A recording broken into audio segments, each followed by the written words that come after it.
Welcome into the On3 studios here in Nashville, Tennessee. It's the Wiltfong Whip Around with Steve Wiltfong, and we have a huge show today. I'm your host, Josh Newberg. Now, this was the final weekend of official visits for the month of June. We got a lot to cover. There's big visit weekends from coast to coast. But before we get started, you guys hit subscribe to the On3 Recruits channel, the best recruiting channel on all of YouTube. So go ahead, hit subscribe for me, please. All right.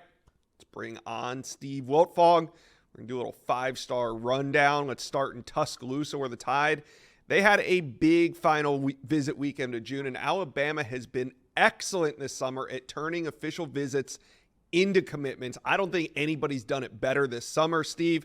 Here we have another weekend of official visits and more five-stars trending to Alabama. Now, we'll get to the trending names in just a second, but I want to get your opinion on five-star defensive lineman Justice Terry, fresh off that decommitment from USC. He was in Tuscaloosa this weekend. What are you hearing? Well, I think he had a great visit to Alabama, and the Crimson Tide are going to be one of those programs to give him a lot to think about as he continues through his process. But until I hear different, I like the Georgia Bulldogs here. This is a young man that was at one point committed to Georgia before he decommitted in favor of USC, but the Bulldogs never relented. He's been to Athens a couple times. Expect him to be in Georgia several more times as the process continues. The relationship with Trey Scott, Georgia's track record defensive lineman, and just being an in-state kid, a lot of the intel is favoring Georgia right now for Justice Terry. All right, let's talk about some guys that are actually trending to Alabama. New picks on the recruiting prediction machine came in this weekend for Tai Haywood. Now, this one was really interesting because we're talking about turning official visits into commitments. Tai Haywood was on an official visit to Florida State when these Alabama picks started rolling in this weekend. What are you hearing on Tai Haywood and the Tide? Well, we've talked about it on past whip-arounds and inside scoops, and then also had a good article on On3 last week about Alabama's push for the nation's #1 recruiting class. And in that article, we talked about Tai Haywood trending towards Alabama. It was his dream school growing up, had a terrific official visit here in June. His mom is super high on Alabama, from the relationship with Coach Kapalovic to what Coach Kalen DeBoer, his track record and what they're building at Alabama, and just the standard of Roll Tide in general. The intel and the buzz is favoring Alabama. I think Florida State is kind of the last hurdle here, as Oklahoma and Texas A&M have faded in this recruitment. Official visit to Florida State this weekend. Seminoles gave them some things to think about, but I like Alabama as I talk to you this Monday morning.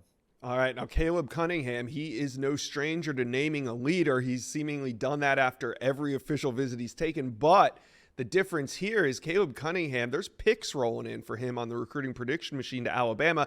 There wasn't necessarily picks rolling in for him after he had said these other programs lead. So why Alabama? Why now for Caleb Cunningham?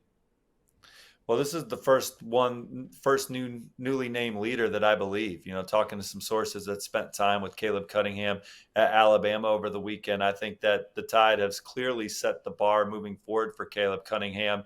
And I wouldn't be surprised if he makes a summer decision now. For a while, I thought maybe he would take this into the fall and continue through his process. But I think Alabama has really grabbed the momentum here. Jamarcus Shepard, Alabama's wide receivers coach, people are starting to get to know him nationally now, Josh. He is one of the best in college football, one of the best assistant coaches in college football. You look what he did with the wide receivers at Washington this past year. He was at Purdue. Prior to that, he has worked under Mike Leach, Jeff Brom, and Kalen DeBoer, three of the best offensive minds in college football. And he is an electric recruiter, a great relationship builder. He brings a lot of juice and energy. I think that has resonated with Caleb Cunningham and several other receivers, from Khalik Lockett to Derek Meadows. Alabama's at the top or near the top for three of their most coveted receivers as they continue through this process. Yeah, the Tide are rolling. All right, the pipeline from California to Tuscaloosa is open and flowing. Last week, it was Jackson Lloyd committing to the Tide. This week, it's five-star corner Dejon Lee, who we got to see in Nashville, and he is an incredible looking prospect. He is now trending to Alabama. What are you hearing on five-star corner Dejon Lee? Yeah, you mentioned Jackson Lloyd. Alabama's putting together one of the special offensive line classes in the country, with Tai Haywood potentially being next, joining him, Michael Carroll, and Mal Waldrop. Secondary is another area that they would like to continue adding. blue chippers too. And Dejon Lee's kind of been a back and forth with Georgia throughout his process, but Alabama coming out of this official visit, the clear leader for Dejon Lee. They've probably led more than Georgia in this recruitment, but I think this official visit solidified Alabama's position, the relationship with Courtney Morgan, getting a chance to get over there and getting around the players, Damani Jackson and Xavier Brown, getting their insight on new defensive backs coach Mo Lindquist. I think it's all lining up for Alabama to ultimately land Dejon Lee. What an incredible summer for Alabama. I'm sure we're going to talk about this later when we talk about winners of summer. But so far, I mean, Alabama turning some of these visits into commitments has just been maybe the biggest surprise of the summer. What do you think of Kalen DeBoer and his staff recruiting at Bama so far? Well, they got a chance to finish number one. Look, this is a staff that's full of tremendous energy. I mean, I think it starts with Kalen DeBoer and just what he's done historically as a head football coach. Kids know that they're going to play for a winner. Alabama, just their standard and what they've been over the years beforehand, that has not gone away as well. And kids feel that when they're on campus. And Nick Saban still has a presence around this college football program despite retiring last year. I think he's put together a coaching staff of electric recruiters that do a good job of fostering genuine relationships with top targets. And then the off-field recruiting staff, guys like Courtney Morgan, Aaron Hodges is second to none. Alabama's got a lot of relationship builders on the field, off the field. They got a lot of successful coaches that can point towards tremendous track records of success. Yeah. And then Alabama and what it means in general, it's all lining up for them to continue competing for the nation's #1 recruiting class year in, year out, post-Nick Saban era. Yep, that's right. Bama fans, talk to us. Comment section below. Are you guys surprised by Kalen DeBoer's start at Alabama, or is this just par for the course? Anybody that steps up can recruit to Alabama. I don't know about that. It seems like Kalen DeBoer and the boys are doing a great job. Let us know. Comment section below. All right, Steve, let's head down south to Tallahassee. FSU held the biggest visit weekend in the country, at least numbers-wise. They had nearly 24 on campus this past weekend. I think the official number was 22 visitors. Let's talk about – now, they had a lot on campus, but I want to start with two guys that were already committed to them in 5-star offensive lineman Solomon Thomas and 4-star edge Javian Hilson.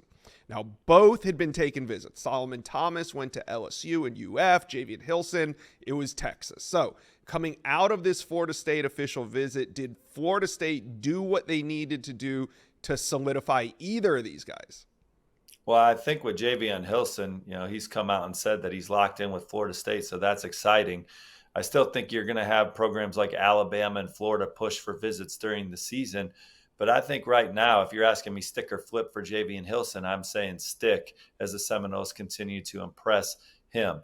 With Solomon Thomas, I'm still worried about LSU. I think the Tigers are in really good spot there as well. We talked about Alabama's potential on the offensive line recruiting here in this 2025 cycle. LSU is in great shape to sign a special class at the point of attack, which is kind of Brian Kelly's hallmark every year. If you look at his history at Notre Dame and at LSU, they're always in the running for some of the best offensive line classes in the country. And Solomon Thomas is definitely continuing to give the Tigers a hard look, and he could still end up in Baton Rouge. Yeah, both of these guys, I'm sure Florida State's going to have their hands full. Now, coming out, they both said all the right things, that they are solid, that they are solidly committed to Florida State, but long way to signing day. Let's talk about offensive tackle Josh Petty. Now, he is not committed. He's ranked as an interior offensive lineman. He said Florida State is recruiting him as a tackle. He's a 5-star, and he's also been to Tennessee and Ohio State this summer. What do you think of Josh Petty coming out of this Florida State visit? Well, my on-3 RPM is on Florida State, and I think they're at or near the top of the list for this blue chipper. They've done a great job. His sister's going to attend school in Tallahassee. They like Alex Atkins, Mike Norvell. They like the style of play at Florida State and in the ACC. Talking with my colleague Chad Simmons before the show, Georgia Tech is another program that we are watching closely, in addition to the ones you mentioned that he visited in Ohio State and Tennessee. So Florida State's in a bit of a battle for Josh Petty here. They could certainly land him, and but Georgia Tech, Ohio State, and Tennessee also battling. Two teammates that were on campus at Florida State from American Heritage High School in South Florida was running back Byron Lewis and defensive back Gregory Thomas. Now, both heading into the visit, both were already trending to Florida State on the recruiting prediction machine. Steve, I know, both these guys have been taking visits this summer. How do you feel about these pair of teammates ending up at Florida State? Well, talked to both of them after their visits, and both had great experiences. I'd be shocked if Zay Thomas didn't ultimately end up at Florida State. I think they're the clear leader over Clemson right now. My On 3 RPM is on Florida State for Byron. Miami still is a team to watch, but Florida State continuing to impress each time he's on campus. All right. Another in-state prospect on campus at Florida State was Myon Charles. And early in the summer, he was trending heavily to Florida State. It looked like he might come off the board soon. But that never happened. Then he took a visit to Texas. So do you still like FSU for Charles, or did UF and Texas kind of make headway this summer? That one's getting hairy. I think that Texas has definitely and when I made the On 3 RPM prediction in favor of Florida State, I thought that the Seminoles really surged ahead in April, but Texas has really made this one interesting, had a great official visit. I think that they certainly have the folks nervous around Tallahassee. And Miami's still in there for Myon Charles as well. They're not going to fade away. Good visit to Florida State this weekend. I could see him ending up at Florida State, but Texas has some real momentum in that one. Now some good news for Florida State fans on the defensive line. You put in a new prediction for Kevin Wynn. He's a defensive lineman from Greensboro, Georgia, that's kind of been flying under the radar a little bit, at least rankings-wise, but not in terms of programs coming after him, because he took June official visits to Georgia, Texas, South Carolina, then ended it at Florida State over the weekend. Coming out of the visit, you put a new pick in for the Seminoles. Yeah, coming into those visits, I think that I was looking the hardest at Florida State and South Carolina, but that official visit to Georgia, I think actually put the Bulldogs a hair ahead. So then Florida State getting him on campus around Coach Fuller, Coach Hagans, Coach JP, and everybody, I think has put Florida State back in pole position. And the intel is heavily favoring Florida State for Kevin Wynn coming out of his visit. A couple other blue chippers that were on campus, Josh, that we should mention. Tavian Wallace, the blue chip linebacker. I feel like Florida State has led for much of his process. He also took visits to Georgia and Florida this month. He grew up a Florida fan, but Florida State leading for much of the process. Will be interesting to see how that one shakes out. They're swinging at local defensive lineman Jalen Wiggins, who's a top 100 recruit, currently committed to Florida. I'm told that one's going to go down to the wire. Stanford's in there, but I certainly wouldn't rule him out being in Florida State's class. And then Dalen McCutcheon is an electric receiver from the Lone Star State. Hearing good things about Florida State's position for Dalen McCutcheon. He also had good visits to Ohio State, USC, and SMU, but there's some positive vibes around Florida State and Dalen McCutcheon. All right, FSU fans, huge weekend. Let me know, how do we feel about FSU recruiting coming out of the last official visit weekend in June? Let us know, comment section below. All right, Coach Prime got his number one target on campus this weekend. I'm talking five-star quarterback Julian Lewis from Carrollton, Georgia. He's committed to USC. Yes, he's a Trojan commitment, but this was his official visit weekend in Boulder. So, Steve, what do you got on Julian Lewis and his visit to Colorado? Well, we knew that Colorado was going to do it big. We knew that Boulder was going to rally around this visit and make Julian Lewis feel prime number one, top recruit on the board, and roll out the red carpet. And they certainly did that. And this is his third visit to Colorado this calendar year. And Julian Lewis and his family, they see a lot of opportunity in Boulder, an opportunity to be a day one starter with Shedeur Sanders exhausting his eligibility after the season and not much behind him in the stable. The offense under Coach Shermer, the conversations that they've had with Coach Shermer have been exciting. They went to a spring practice and saw a lot of speed on the field and thought that that was an offense that Julian Lewis could be successful in. And then just the magnitude of the Colorado program, the eyeballs that are on this football team. I think they played in 6 of the most watched college football games last fall. That's exciting from a branding standpoint. Josh, maybe I'm in the minority, though. I think I'm still in the stick over flip camp. for Julian Lewis. I know Auburn's making it very exciting and enticing. And that doesn't mean I couldn't see him at Auburn or Colorado, but I still think, USC had a return official visit out there. And now that Julian Lewis and his family, they go home. They start talking about all the important factors that are going into this decision. And I just think Lincoln Riley's track record, what he's done at quarterback, what he's done at offense, keeping quarterbacks healthy, an opportunity to play early at USC, depending on what kind of year Miller Moss has this year, one way or the other. And so I think I'm still in the stick camp, but not ruling out a flip for Julian Lewis. All right. So you kind of insinuated what's next, but when can fans expect for Julian Lewis to come out and say something like that? Well, I thought that there was a time where he would go out and watch his favorite teams play this fall in making his final decision. But talking to his dad at the Elite 11 finals, he indicated that Julian's going to try and make his final decision before he plays his last high school football season. So they went and took all these visits.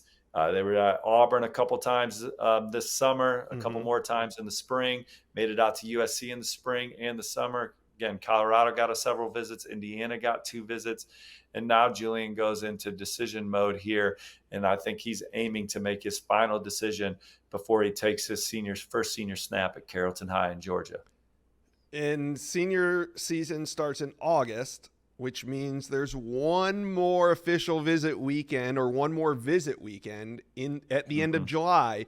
Do you think we see Julian Lewis pop up somewhere one last time?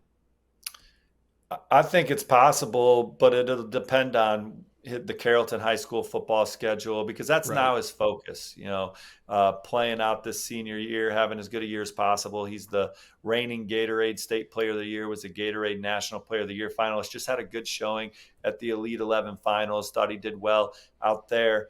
And now he's focused on having a great senior season and doing something special to end his high school career. But if he's uncommitted by that last week of July, would it surprise me if he popped up at like a Big Cat weekend or something like that? No. But I asked him specifically at the Elite 11 finals if Auburn's talked to him about Big Cat weekend or if that's on his radar or any of these other visits, and he said no. All right, there you have it. We'll see what happens now. So he's taken all those visits in the spring. He took his official visits in the summer. Now we wait. We'll see what happens. Colorado fans, let us know how you feel in comment section below. Juju Lewis official visit has wrapped. Do you guys think you're going to flip him? Let us know. All right, Steve, let's head down to Austin. The Longhorns, they had a few of their most important targets on campus over the weekend.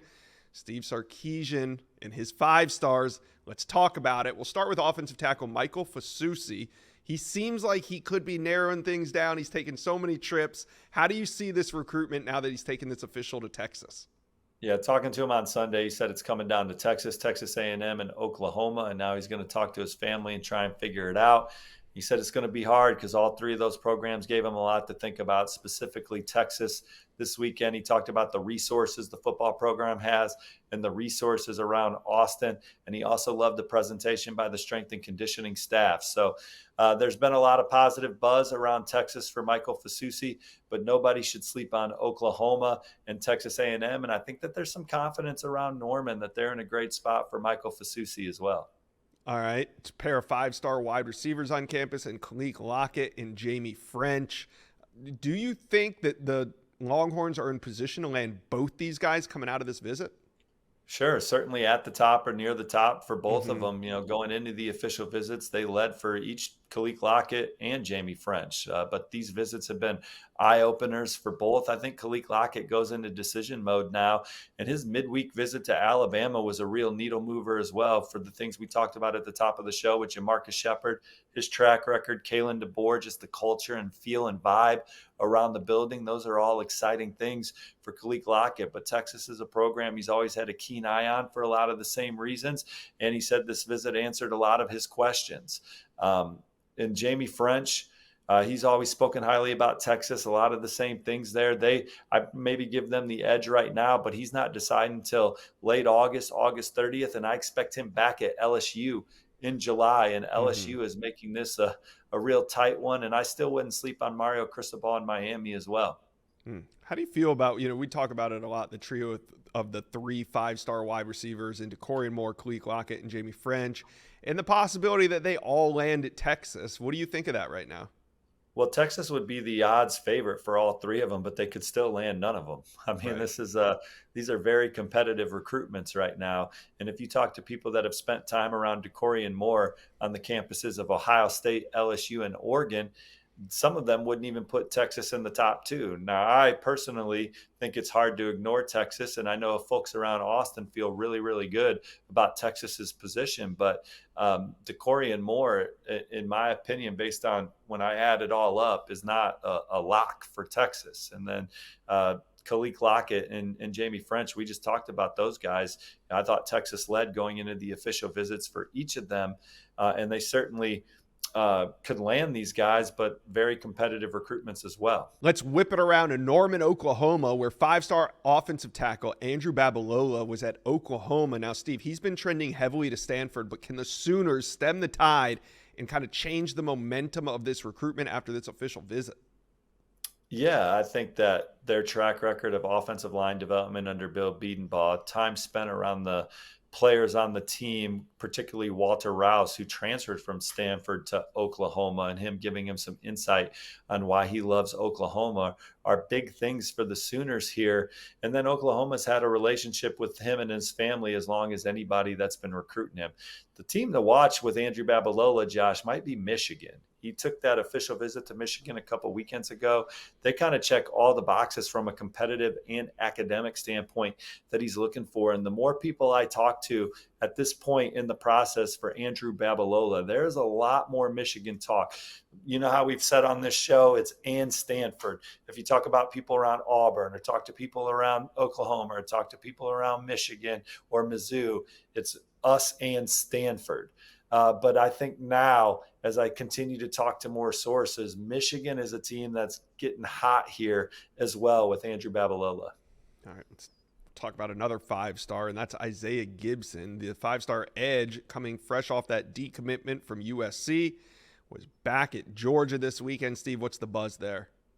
Love Georgia. We've talked about Tennessee being a dark horse, but I'm only watching one horse in the race for Isaiah Gibson. I think the Bulldogs ultimately land the number one ranked edge rusher in the country as they compete for a number one ranked recruiting class. 5-star weekend in Eugene. Dan Lanning hosted a massive group of visitors headlined by a pack of 5-stars. We got Dorian Moore, DJ Pickett, Jonah Williams, Michael Terry, Trey McNutt. They were all on campus at Oregon. Start with the number one wide receiver in the country, Dorian Moore. Well, he's been there several times. Look, Dorian Moore was committed to LSU from August of 2023 to May of 2024. So that was a long commitment for him to LSU. And during that time, we never took our eyes off Texas and Oregon. And he's been to Eugene 4 or 5 times now. Junior Adams, Dan Lanning, Will Stein, that coaching staff has done a phenomenal job of recruiting Dorian and his family. There's no question he loves Oregon, loves the offense, loves where they're at as a program, and always has a great time in Eugene. So Oregon cannot be discounted for Dorian Moore. And talking to sources that spent time with him, they think they're in the middle of it. All right, let's talk about the trio of 5-star DBs that were on campus. 5-star corner, DJ Pickett. 5-star safety, Jonah Williams. 5-star safety, Trey McNutt. Which prospects do you think Oregon sits in the best shape with heading out of this weekend? Well, I think they lead for Trey McNutt at this point in the process. He's still taking visits and not going to make a commitment till the fall, but he's been to Oregon 3 times now, and they've been tone-setting visits, and he had another great experience in Eugene this weekend with Dan Lanning and company. So I like Oregon for Trey McNutt. Jonah Williams and DJ Pickett, they remain dark horses for. With DJ Pickett, I like LSU at this point, but certainly Miami and Florida, depending on the seasons they have a chance to make a big run for DJ Pickett. And Jonah Williams, I like where A&M's at. You're talking about a guy who's going to play football and baseball on the next level. A&M's playing for the national championship in baseball tonight. Mike Elko and his track record defensively has put the Aggies in a good spot, but Oregon's always been in this one as well. People that spent time with them think that Oregon's very much in it. So I think we got to continue to keep an eye on the Ducks for him as well. All right, one more 5-star to hit on, and that's number 1 athlete, Michael Terry, one of the most versatile athletes in America. He was in Eugene this weekend. Can the Ducks pull him out of Texas?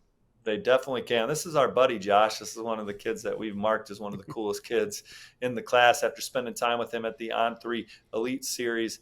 And he took his official visits to Texas and Texas A&M, and I think the big takeaway from those discussions is he wants to be used as a Swiss Army knife on offense, and Texas showed him that versatility that he could be in Austin, and then A&M matched on their official visit. So what did Oregon do? Why don't you just ride around with DeAnthony Thomas? We'll take you around. We're going to use you in the offense the same way. And I think that really resonated with him. He had a fun time at Oregon. Dan Lanning and company have done a good job recruiting him, but DeAnthony Thomas was the one helping showcase what Oregon has to offer and his potential in that offense. All right, Duck fans, let us know how you feel about this weekend. Comment section below. A lot of 5 stars on campus. Who do you think the Ducks land? Let us know.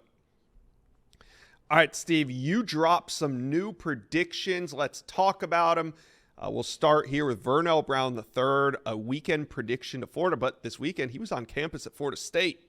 Yeah, I think we've been talking about on this show for the last couple of weeks that Florida's trending. Had an article from the Elite 11 finals last week where he was out catching passes, that Florida was indeed the one to beat. I just wanted to get through the Florida State visit before I predicted the Gators, just to see if something would happen, because he definitely was high on Florida State. But I think the legacy recruit is going to end up with Billy Napier in the Gators as they try and put together a special recruiting class that could also include in-state on 300 receiver Joshua Moore. Now, I am not sleeping on Miami for Moore, but there's some Florida buzz amongst my colleagues for him as well.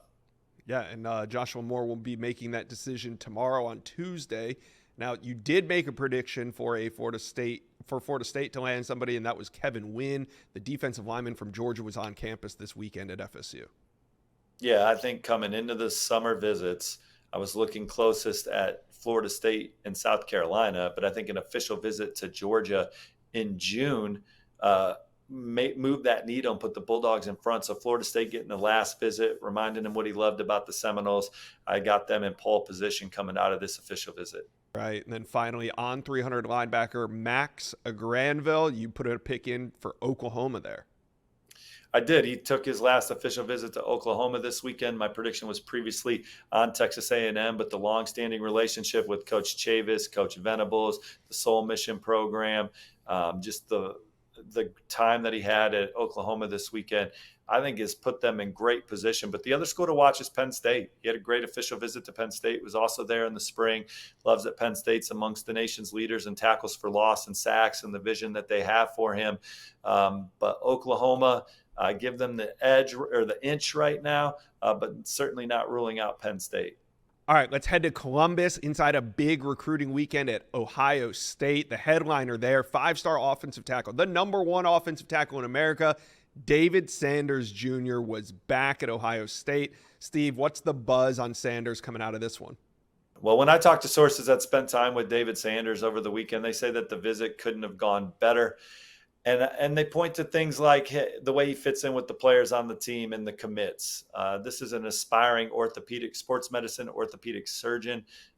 He got to spend a lot of time over at the hospital talking with doctors and soaking in that experience. The way Ohio State's developed guys like Paris Johnson, I think just the culture around the program from Ryan Day on down, those are all inviting things for David Sanders and his family. He's taken 3 visits there this calendar year. 4 visits total. And I just, when I start adding it up, I look at Ohio State and Tennessee. Those are the 2 that I think are in the best position. We'll see if that's true. He is going to go dark now. I think he took all his official visits. Him and his family are just going to close out the noise, try and stop talking to coaches, and add up what they've learned on all their official visits, which has also included Clemson. It's also included Georgia, South Carolina, and Nebraska. And as I start to kind of ponder on this recruitment, I like the way that it's shaping up for Ohio State. I think it's checking all the boxes academically, culture, football development wise. I think that Ohio State is equipped in all arenas in the David Sanders sweepstakes. And so coming out of this official visit, I'm getting a post-visit high for David Sanders and Ohio State. but that's why the family's going to go dark. They're going to internalize and work through it themselves. They've been on all these campuses several times. They know these coaching staffs really well, and now they're going to try and make the most informed decision for David Sanders. Coming out of this Ohio State visit, I kind of like where the Buckeyes are at. Man, I feel like the stakes are so high for this one because it's kind of, I know Georgia's in it as well, but you got Tennessee and you got Ohio State, and I can't forget that both of these teams were runner-up for Jordan Seaton last cycle, and it seems like one of these two teams, or maybe both, is going to be runner-up again for the number one offensive tackle in America, but this battle's really shaping up. Now, let's turn our attention to another five-star. We're talking Dorian Brew from the state of Texas. Ohio State seems to be surging for him. Is this one that Ohio State can land relatively soon? There was a time where he almost announced publicly for Ohio State. Then USC's grabbed momentum, but Ohio State is indeed grabbing some momentum again. Heard the visit was fantastic. Coach Tim Walton's one of the best recruiters in the country. We don't talk about him enough. Devin Sanchez and Naeem Offord were on campus this weekend as well, the two other five-star cornerbacks. And Dorian Brew is kind of that versatile piece that could add to those guys, guy that could play some corner, play some safety, erase some potential mismatches with tight ends and bigger wideouts. So Dorian Brew, another exciting prospect out there. And talking to people that spent time with him, they feel like Ohio State is in really, really good position for him at this point in his process as well. All right, running back Jordan Davison from California was on campus in Columbus. What's the latest on Davison in his recruitment to Ohio State? Well, he said the culture development in class excite him most about Ohio State. Obviously, the on-3 RPM favors the Buckeyes, but Oregon is making this very interesting down the stretch. All right, Ohio State fans, how we feeling coming out of this big one? David Sanders, let's talk about it. Comment section below. Do we believe? Is this the year they land the number one offensive tackle in America? Let us know. All right, let's head to Ann Arbor inside a big recruiting weekend at Michigan. Steve, you dropped a bunch of new recruiting predictions for. Go ahead, tell us. Well, they landed some of these guys, running back Donovan Johnson, offensive lineman Caden Strayhorn. Michigan's up to number 12 in the on-3 recruiting rankings, Josh, and they could be in the top 10 soon. A couple of the big predictions that I logged: on 300 receiver Andrew Marsh and on 300 tight end Andrew Olish. I think that Michigan's the one to beat for both. Olish, they're battling Alabama for him. Penn State rounding out that top group. Linebacker Chase Taylor, receiver Jacob Washington are a couple more on-3 RPMs that I still have out there. And then in addition to those names, Michigan is well positioned for four-star defensive lineman Maxwell Roy. He is going to commit sometime very soon. Hardy Watts is a four-star offensive tackle that I think Michigan leads over Clemson for. Kamar Archie is a linebacker that was on campus that I think Michigan made up a lot of ground for. The big linebacker on campus was Nathaniel Owusu-Boateng. Michigan is going toe-to-toe with Notre Dame in that one. And probably we talked about those RPMs. We talked about predictions. We talked about guys that they're trending for. But some of the biggest news, in my opinion, of the weekend is Nate Marshall, the jewel of the class, was back on campus after taking a unexpected official visit to Auburn, and I think he is locked in with the Wolverines following his official visit this weekend. All right, Steve, how do you feel Michigan recruiting has been throughout the summer? I mean, coming off this national championship, we had a coaching change, but all that withstanding, what do you make of Michigan recruiting? Well, they have a chance to finish here with a top 10 class coming off a national championship. And you and I were kind of talking about it before the show. They're kind of like one of the programs that rankings don't really apply to. We can sit here and say, well, Michigan's not in the equation for these top 50 recruits. And that's why we don't talk about them much on the show. But by the time they get done playing at Michigan, they're top 50 draft picks in the NFL draft. And that is the most important thing. Their development they got a new coaching staff in place, Doran Moore, new coordinators, new strength coach. But I think the culture remains the same. Coach Doran Moore was a big part of Michigan's 3 Big Ten titles, a national championship run, including obviously being the head coach for 4 games last season. Kirk Kirk Campbell and Coach Wink, the new defensive coordinator, have already impressed, and it's a really good coaching staff. So I'm still betting on Michigan, and I'm still betting on them to take some of these recruits that maybe we don't have ranked as high as some of the other prospects in the country, and getting the most mileage out of them and being uber competitive every Saturday. All right, Steve, this is the end of the Wiltfong Whip Around, but it was a massive visit weekend. Anything else you want to talk about? Take us out of here. Yeah, I think Kentucky is another program that had a big weekend, and I like where they are trending for a couple of their top targets, and Cedric Works, on 300 defensive lineman, and Dwayne Galloway, a 4-star defensive back out of the state of Ohio. So Kentucky putting together a top 25 recruiting class themselves in Lexington, doing a lot of heavy lifting in Ohio behind the hard work of Vince Merrill on the recruiting trail. That will do it for today's episode of Wiltfong Whip Around. We are now in commit season, so please hit like and subscribe so you are up to date on the latest big-time commitments across the landscape of college football. We'll cover that on Whip Around. We'll cover it on Josh's show, Inside Scoop, Phillip Dukes in the 5-star Flex. So please hit like and subscribe, and we'll be back on Thursday for the next episode of Wiltfong Whip Around.